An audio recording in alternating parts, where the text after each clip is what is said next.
What's up, everybody? It's G Money, and welcome to another episode of Down to the Nitty Gritty Reviews. Today, I am reviewing The Accountant 2. There will be spoilers in this episode, so I just want to let everybody know that you have been warned. And let's go ahead and get it started. Now, with The Accountant 2, I want everybody to know this film takes place 8 years later.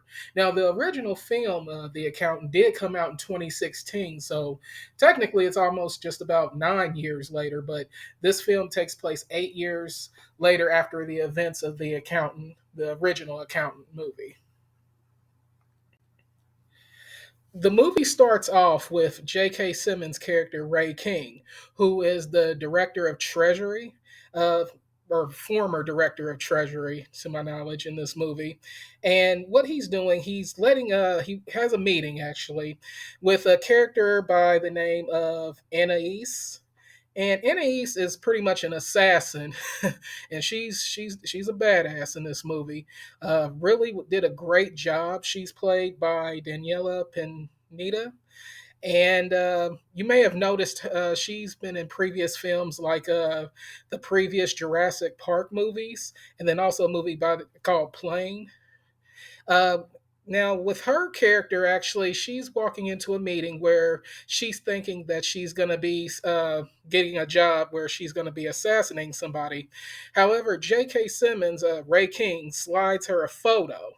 Now, the photo that he slides her, he looks at and he's trying to tell her that I want you to take care of this kid. And the thing is, with Anais' character, you'll find out throughout the film that she's been through some things, and I'll talk about that a little bit later.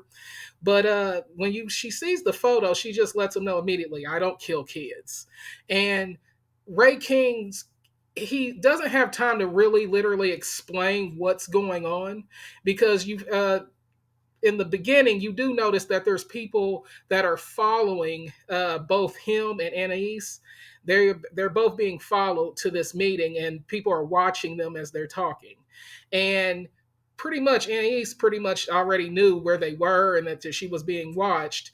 Now, Ray King, he didn't know right away, but once she alerted him that they were being watched, he pretty much didn't have time to finish fully what he was trying to advise her of in the photo, but he does pretty much go into hiding throughout the building, and then hides in a bathroom, and it's an intense scene. Pretty much takes out two big ass guys, and the rest. Pretty much there's some shooting in the building or the bar wherever this is taking place, and then there's a lot of people running around and scared to death, because they're like, oh boy, I don't want to get killed here, but and then next thing you know, pretty much J.K. Simmons' character dies. He gets killed by a guy who's pretty much snipes him from a car. Pretty much, he took care of the big guys. And he took care of some other guys as well. But soon as he ran right out the building and he ran through a little bit of traffic, he got shot. Then Anais' character, she just walks off like shit didn't happen. Pretty much, she walks off and she goes back home and pretty much was like, well, okay, I guess I won't be doing this job, but I wasn't gonna kill a kid anyway. Then what happens actually to identify the body of Ray King is somebody who was recast to my knowledge, but it's played by Cynthia Adai Robinson, and her character's name is Mary Beth Medina. Now with her character, pretty much, I mean, I liked her character, but then again, she got a little bit of annoying a little bit because the first person she contacts actually is Ben Affleck, and she had worked previously with Ray King. And once she contacts Ben Affleck, she lets him know that that his father had been killed. And with Ray King, he pretty much leaves messages for uh, his son, who's played by Ben Affleck, of course, but it's his name is Chris Wolf in the movie. And Chris is, like I said, he has autism in the movie, but he's a brilliant accountant, in the movie. He was a brilliant accountant, of course, in the original, but he also is a badass. You don't want to mess with him. And immediately while he's working, he discovers that there is being looked at the wrong way. Pretty much, it comes to find out there's a guy by the name of Burke that is pretty much running illegal operations such as human trafficking, and they look further and further into it, and that's when Ben Affleck decides to call his brother, uh, Braxton, who was played by John Barenthal. John Barenthal does a very good job in this film. He's always exciting to watch in any movie. Like I said, he won me over in The Walking Dead, and then I've been a fan of his ever since. But in this movie, once he contacts his brother decides to help him look into the murder of their father, Ray King, and then to look into the guy who killed him, or had him killed, by the name of Burke, who's running those illegal operations. So they pretty much set out to get a little bit of revenge and then, save the day with this human trafficking operation. Now, one thing as I look here throughout the movie, it's really a rekindling of the relationship between brothers, because the thing is, Braxton always has loved his older brother Chris. Chris, of course, like I said, is Ben Affleck. Chris is a little bit older than Braxton. He's I want to say 2 years older. They say that in the film. And Braxton is you find out he's always been wanting to just have his brother's love. And sometimes it's hard because his brother, of course, like I said, has autism, so he doesn't really show the love. He's very serious all the time, very calculated, and letting you know exactly what's going on, and he sees the big picture. Now, me, I had an uncle that had autism, as just similar to Chris in this movie, and his passion was for cars instead of accounting.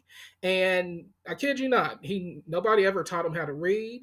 Nobody ever taught him about cars, but he one day he started looking at magazines, and somehow he figured out how to read, and he figured out how to review cars. And I kid you not, until he got to on his deathbed, he was able to tell you the make and model of every car. He could tell you every engine. Uh, he any engine that was in the car, he could tell you about it, and then he could tell you other aspects of the car as well. But this was almost like every car, and like I said, he was very serious. Sometimes he didn't show emotions all the time, but he was very serious, and he loved his cars, but he did love us, and this is the thing I feel like with Ben Affleck in this movie, he just doesn't show that much emotion. And you come to find out that, Braxton is really lonely. That's the thing. He's an assassin. He's an assassin, and he works alone most of the time, and that's just what he does. But he's craving that companionship, and he talks about throughout the movie getting a pet, and also just trying to find out why, with the events of after the events of the accountant, why his brother hasn't really reached out to him. No happy birthday, no Merry Christmas, nothing. He just vanished and had nothing to do with him, and it hurt him pretty much. But they go throughout the film rekindling their relationship. I mean, of course, they find out more and more information on Burke, who is the main bad guy in this movie, and then it also comes up with a twist. As I'm looking here, they do discover that Anais, actually, in the beginning, who was meeting with their father, Ray King, the photo that he had handed to her was actually a photo of her husband, her deceased husband, and her son. He was trying to tell her before everything got wrecked by Burke's crew, who ended up killing him. He was trying to tell her, "This is your child." That's what he was trying to communicate to her. But see, the thing is, you find out in a flashback scene that she was leaving work, and somebody tried to attack her, and she was able to get away. And then when she got away while she was driving her car, she got in a car accident. And when in the process of being in that car accident, she lost her memory, and she was messed up really badly. That's all you can really say. But once she regained consciousness, I'd say she was a different person. You know how sometimes there can be where people can get in like a car accident. There could be times where just if they had a bad head trauma. In that case, with her, she was able to pick up other abilities that she did not previously have. That's how she ended up really becoming an assassin. Her instincts were off the charts, and then she became even more athletic, and she hardly looks just like she hardly looks like she used to when you see that photo in the previous life, or what shall I say, or before her accident. She was kind of more timid, and then she was a fighter, but she was more timid. And you see her have flashbacks of when her husband was murdered, and when she got thrown in to human trafficking, how they separated her from her son, and he got became a part of human trafficking. It's a trip. Once you get to towards the end of the film, uh, of course, Chris and Braxton, they save the day. They pretty much have to beat Burke because Burke finds out that everything has been revealed to Ennis, and then also to Chris and Braxton. And he's like, you know what? I'm just going to take out this child.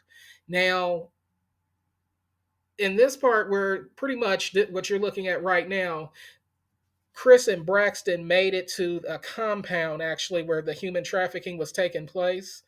And pretty much what ended up happening, they ended up being in a big shootout, and they're both badasses, so they went through everybody. They were able to save the kid, and then pretty much everything worked out. And then, as you can in the end too, Braxton did get his cat, which was a little funny. So he ended up getting him a pet, and Anise actually caught up to Bert. She accepted pretty much that previous life was over. She's a whole nother person, and she decided to just move on. But she was at Burke's house. Soon as the man gets out the shower and he walks through the hallway, yeah, she was waiting on him. So he never had a chance once she figured that out.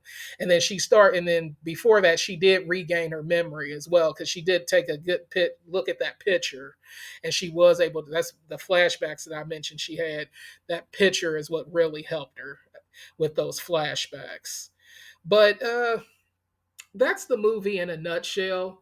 And then, like with the son that was saved, he ended up going to a house for children. Actually, not it wasn't an orphanage or anything of that sort, but maybe like some foster care actually. But it was with a character actually that actually worked with Ben Affleck.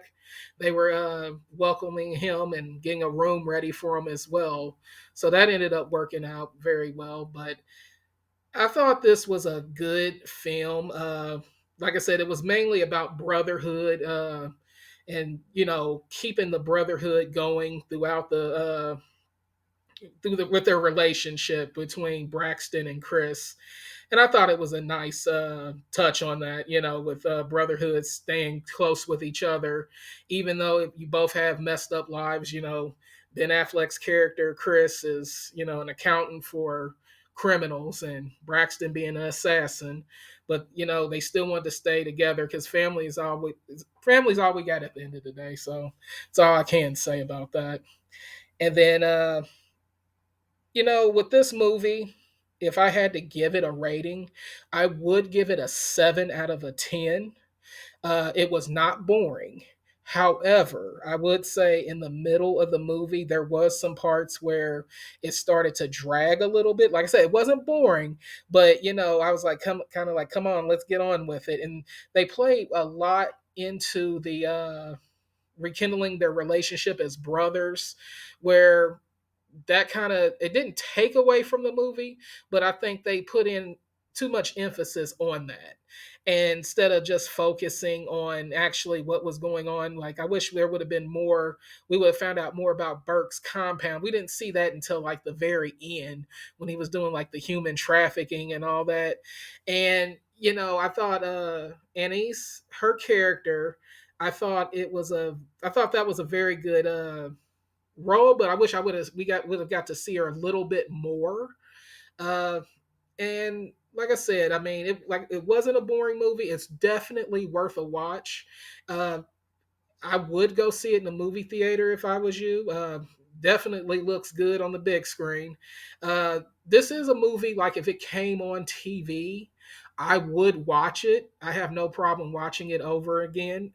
Uh, Now, but like I said, just the middle of the movie, there's some parts where you're just like, okay, let's get on with it. Let's keep it going here. But like I said, I was never bored in the movie. Never had to get on my phone. Didn't want to fall asleep, anything like that. But I give it a nice solid 7 out of 10. Definitely, I'll be reviewing some more movies. Definitely, we'll have plenty of more episodes. So stay tuned, everybody. Peace.